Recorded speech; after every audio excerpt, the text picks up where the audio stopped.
in a 4-star hotel, you know, having a family staycation, watching movies and going over to Nordstrom and getting everyone a nice outfit and posing for Christmas pictures next to the tree, to literally sleeping in my car that I had just just paid off a Cadillac CTS for $15,000, my very first car note in my life. I had to have a co-signer, Amy Bolin, who was my assistant at the time. And I just remember this tremendous sense of pride. And to go from that and having the car be your most prideful thing to being separated from your children, not even having your car to sleep in anymore, and being left outside in a tent going into year 4, it's incredibly painful.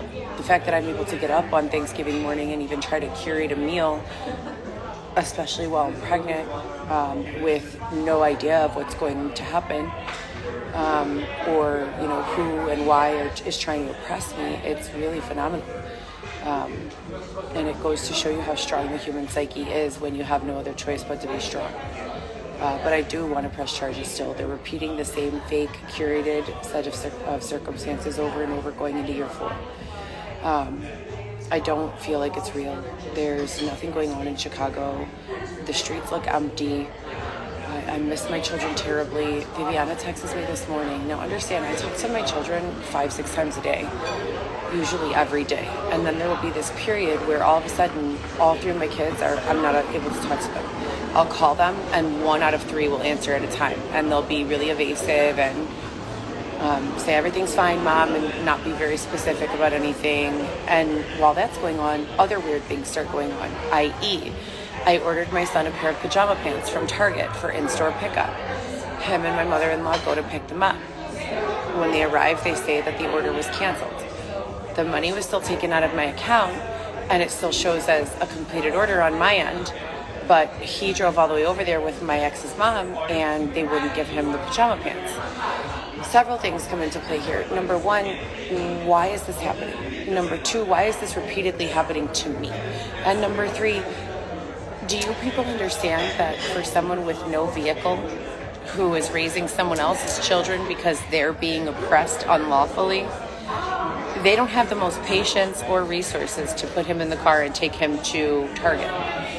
It's a pain in the ass. And for a child to have to ask someone that's not their parent to take them somewhere or do anything in the first place, it's not their place. My children should be with me, and if they need something, they should be able to say, Mom, can you take me here? Can you do this? Can you do that? And that's it. There is no negotiation about that. The way that you people have handled me is incredibly wrong, and I deserve every single penny that I have coming from restitution.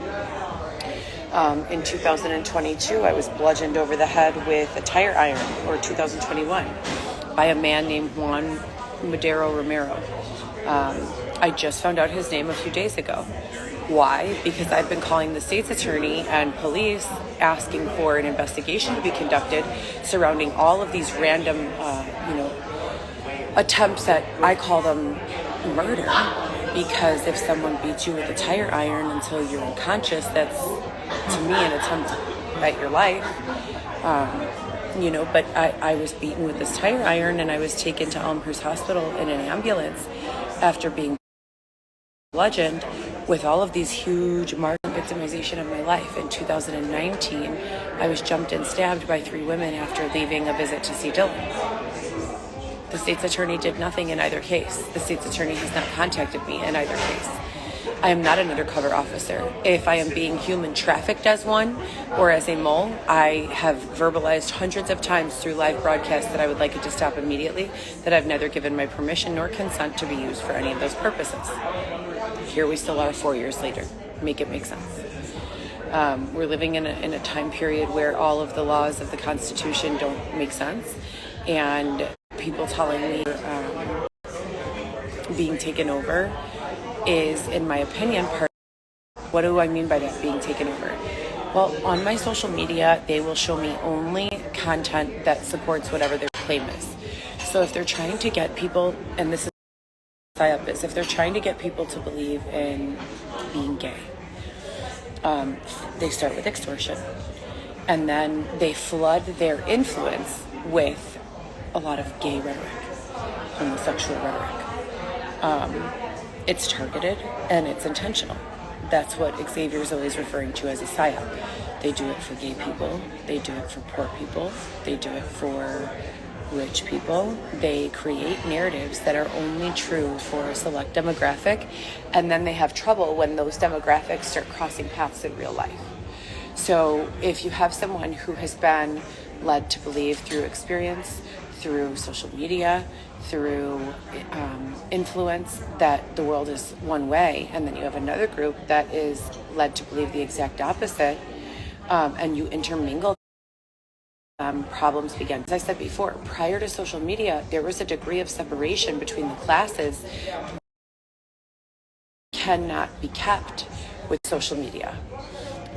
With social media being so prominent in today's society, the secrets that people kept as secrets unintendedly, they become public common knowledge.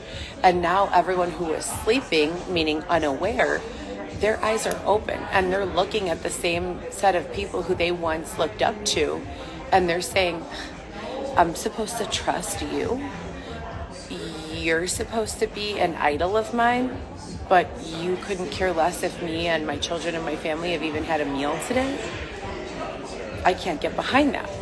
And so social media did not create the problems. Social media exposed them. And that's kind of what I have been forced to talk about and deal with. You can believe and rest assured wholeheartedly that my intention was to, as I said and as we planned, move far away from here once Dylan was done working his deals or whatever involvement he had with the United States federal government. I witnessed the deal being, made in Skokie, Illinois in 2015. I saw him sign it, and I have a copy of the proffer. It's uploaded along with many other records. How do you explain that? How do you make sense of that? The deal was supposed to be finished, and I was supposed to move far away from here with my children and my husband. Instead, what happened is they began what they call renewing energy. And when Dylan got out of prison, he was forced by the criminal justice system to re-engage with really nasty people, really bad guys and gals who have given up on themselves. And by bad, what do I mean? I mean, they feel hopeless. They've lost sight of any morals or values or integrity for the law, because if they have morals and values and integrity with the laws that most of us follow, they'll die, because we've created a society where these people are so shunned, so poor, so lacking, so living in lack, that sometimes they don't even have money for food.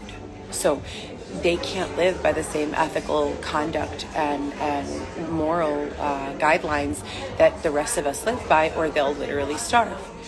And in my opinion, as much as social media can expose people for supposedly doing the wrong thing, it can expose them for doing the right thing, and it can also expose them for doing the wrong thing for the right reasons, in an effort to shed light on why and create solutions. So I'm still confused as to why I've had 2 years with no harassment, and now we're in 2023, and it seems like the same group of launched all of these libelous and slanderous smear campaigns from 2019 are back in action. My tooth, I whitened my teeth. What about it? My insurance doesn't cover me to have this tooth pulled and have veneers on. It's a crown on my front tooth. You in these comments have sent about 50 different photos of a tooth. It's Thanksgiving Day, and you're sitting on my live video harassing and lying me in the same way that you have been for the past 4 years. In the same way that law enforcement has been watching, that the FBI has been aware of, and no one has done anything to stop or prevent. The things that you say are slanderous and libel to my business, to my ability to support myself. There is a dollar amount for that. There is a dollar amount for that. And once it gets crossing over into a way where you're affecting my physical safety, which it has numerous times, now there is a prison sentence associated with that. Do you understand that? you cannot continue to put someone in harm's way through what you perpetuate on social media. Fully aware, because I'm sitting here on how many 100, 200 live videos explaining everything that's